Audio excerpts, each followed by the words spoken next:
Amados irmãos, queridas irmãs, mais uma vez, de todo o coração, de coração para coração, daqui da residência episcopal para o lar, para a casa, para a residência de cada um de vocês, através deste programa, de poucos minutos, mas de grande profundidade, aonde a grande beleza é a palavra de Deus, onde o centro da nossa fé e deste programa é Jesus Cristo. Acompanhemos, portanto, de todo o coração, mais uma edição do programa De Todo o Coração. Muito obrigado pela sua audiência, pela sua participação e, acima de tudo, especialmente, pela sua fé.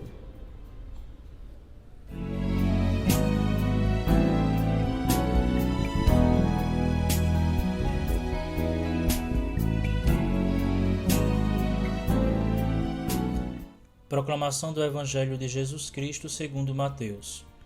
Naquele tempo, Jesus começou a mostrar a seus discípulos que devia ir a Jerusalém e sofrer muito da parte dos anciãos, dos sumos sacerdotes e dos mestres da lei, e que devia ser morto e ressuscitar no terceiro dia. Então Pedro tomou Jesus à parte e começou a repreendê-lo, dizendo: Deus não permita tal coisa, Senhor, que isto nunca te aconteça. Jesus, porém, voltou-se para Pedro e disse: Vai para longe, Satanás, tu és para mim uma pedra de tropeço, porque não pensas as coisas de Deus, mas sim as coisas dos homens. Então Jesus disse aos discípulos: Se alguém quer me seguir, renuncie a si mesmo, tome a sua cruz e me siga. Pois quem quiser salvar a sua vida vai perdê-la, e quem perder a sua vida por causa de mim vai encontrá-la. De fato, que adianta ao homem ganhar o mundo inteiro, mas perder a sua vida? O que poderá alguém dar em troca de sua vida? Porque o Filho do Homem virá na glória do seu Pai com os seus anjos, e então retribuirá a cada um de acordo com a sua conduta. Palavra da salvação.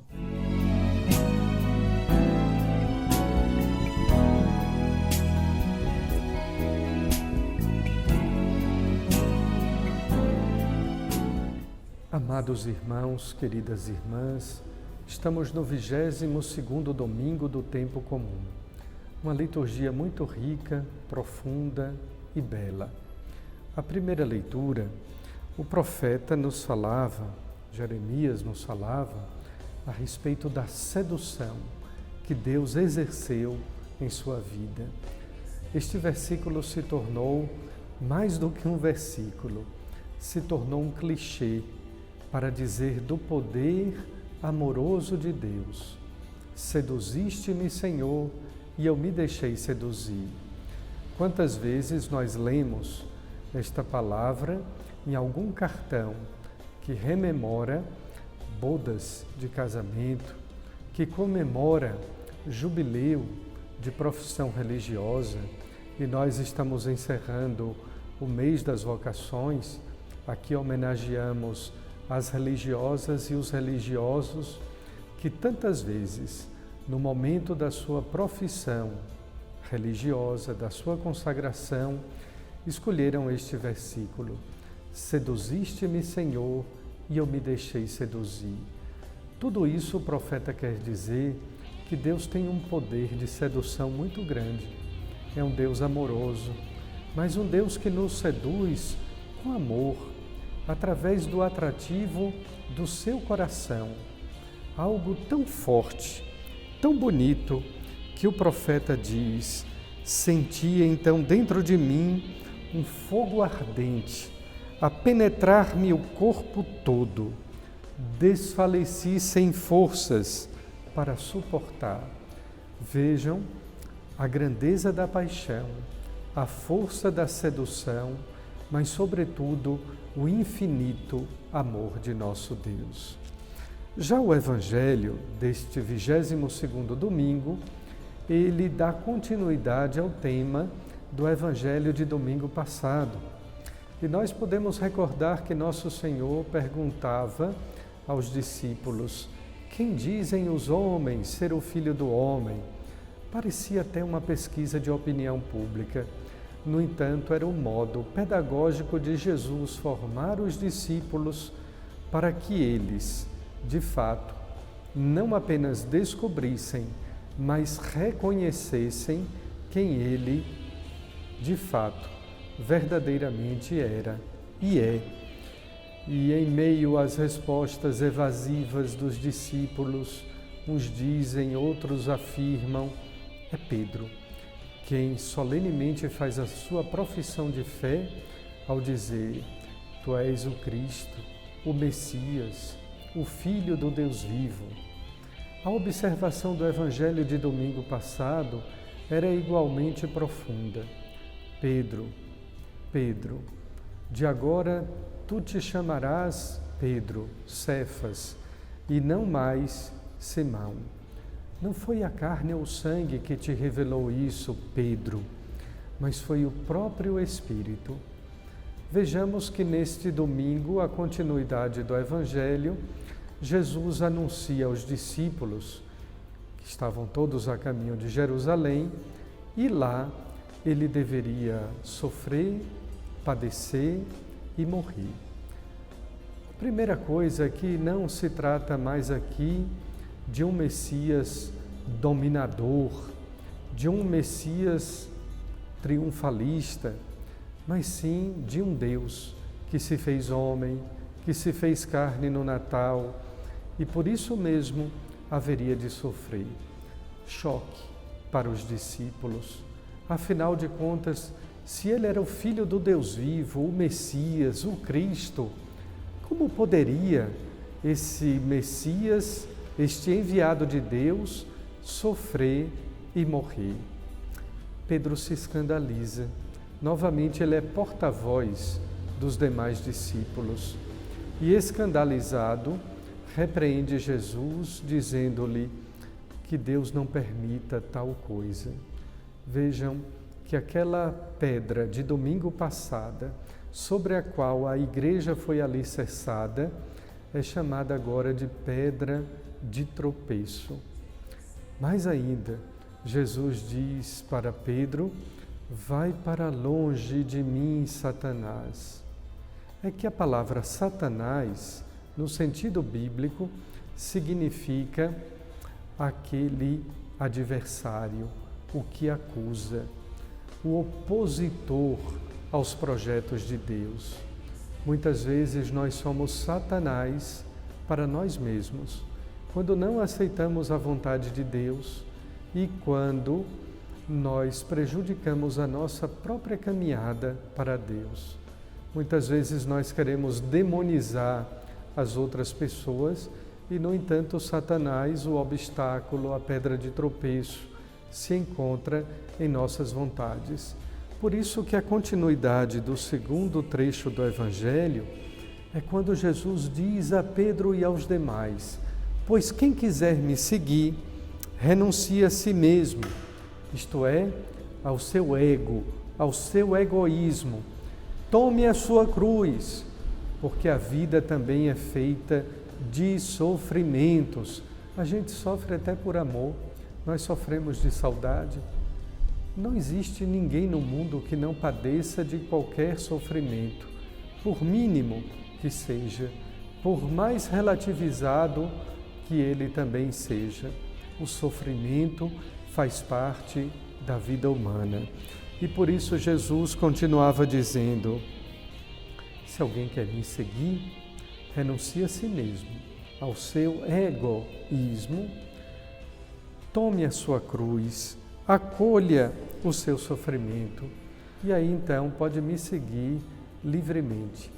Pois quem quiser salvar a sua vida, vai perdê-la. E quem perder a sua vida por causa de mim, vai salvá-la. Deste modo é que nós entendemos que a vida começa depois da morte, que a vida possui a sua plenitude na eternidade. E por fim, Jesus pergunta ainda aos discípulos: o que o homem, o que o ser humano pode dar em troca da sua vida? Afinal, qual é o preço da felicidade?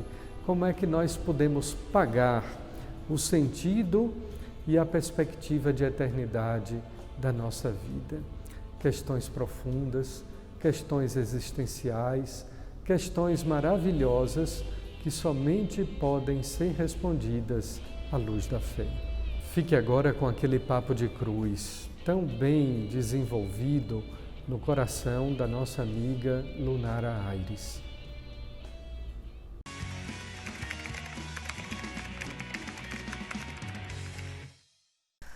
Oi, gente, está começando mais um Papo de Cruz no programa de Todo o Coração da Diocese de Caruaru, do nosso bispo Dom José Rui, e hoje eu estou aqui para falar com vocês um tema apaixonante. A igreja é casa de imperfeitos. Não espere estar no ambiente da igreja, estar num local de igreja, num grupo de oração, com pessoas de igreja e achar que aquelas pessoas são santos, achar que aquelas pessoas já estão totalmente salvas, já estão com a obra totalmente terminada, porque não. A igreja é local de caminhada, a igreja é local de cura, a igreja é local de curativos, a igreja é local de se restabelecer no propósito verdadeiro de Deus para a nossa vida. Não espere estar na igreja e encontrar pessoas que não têm defeitos. Talvez você esteja na igreja ou num grupo de oração e olhe ao seu redor e veja até mesmo pessoas que têm defeitos piores, entre aspas, do que o seu. E isso talvez possa te desanimar. Mas eu te digo uma coisa, você tem que estar determinado a permanecer naquele local, justamente por saber que ali é local de cuidado. Além disso, você precisa prestar atenção em outra coisa, em não julgar os irmãos que por algum motivo erram, que por algum motivo pecam, porque nós precisamos entender que se o Pai é misericordioso, nós precisamos ser também imitadores como Ele. E por isso, eu convido você a pegar a sua palavra e abrir no Evangelho de Lucas, no capítulo 6, no versículo 36, que é onde está a nossa palavra principal de hoje, a nossa palavra-chave do Papo de Cruz de hoje.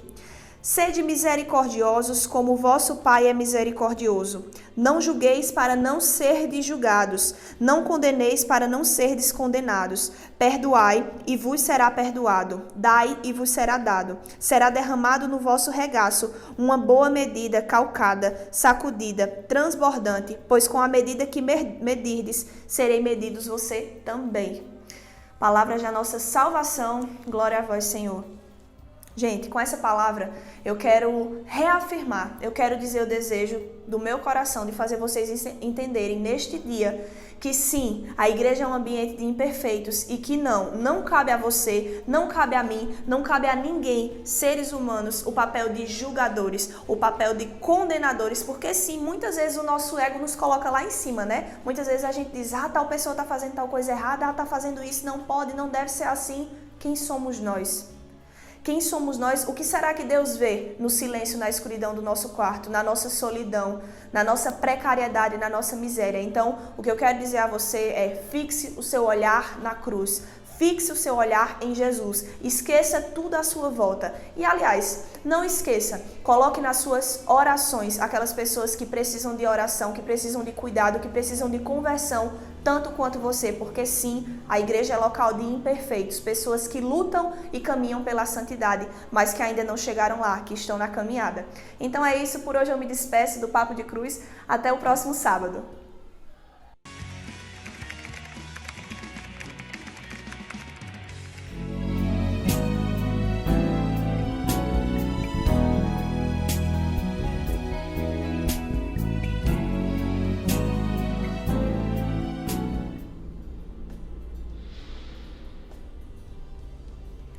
Muito agradecido pela sua audiência, pela sua participação. Em meio às dificuldades do mundo, sobretudo este tempo de pandemia, em meio às notícias tristes que fazem parte também da crueldade do mundo, nós temos a boa nova, a maravilhosa notícia de que Deus está no meio de nós, que veio para nos trazer o seu reino e para nos salvar. Esta semana também, como grande notícia e boa notícia, nós temos o início da festa de Nossa Senhora das Dores, padroeira principal da Diocese de Caruaru e de sua Catedral. Queremos recorrer à intercessão de Nossa Senhora das Dores, a fim de que, por ela, Nosso Senhor possa nos abençoar a todos, concedendo a todas as famílias a saúde, a paz e a alegria. Que Deus, portanto, nos conceda esta sua bênção. Em nome do Pai, do Filho e do Espírito Santo. Amém. Muito obrigado, paz e bem, e até a próxima semana.